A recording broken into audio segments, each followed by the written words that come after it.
ஒப்பார் ஒருவர் எழுதார்கள் உலகில் மனுக்கள் தன்னாலே அப்பாநாதன் எழுதி வைத்த அகில திரட்டமான இதே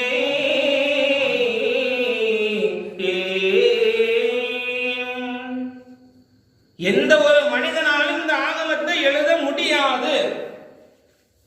அப்பாநாதன் எழுதி வைத்த அகில திரட்டு அம்மானை ஆகமம் சொல்லுத. ஆகமம் தானே சொல்லுது. எந்த ஒரு மனிதனாலும் எழுத முடியாது. அப்பாநாதன் எழுதி வைத்த அகில திரட்டு அம்மானை. அதுக்கு பிறகு எப்படி முத்துக்குட்டி சுவாமி அவர்கள் ஏற்றப்பட்டது எப்படி போடலாம் இல்லையா? இந்த வாசகம் என்ன சொல்லுது? அப்பாநாதன் எழுதி வைத்த அகில திரட்டு அம்மானேன்னு சொல்லுது. அப்ப அதை மீறி முத்துக்குட்டி எழுதுனா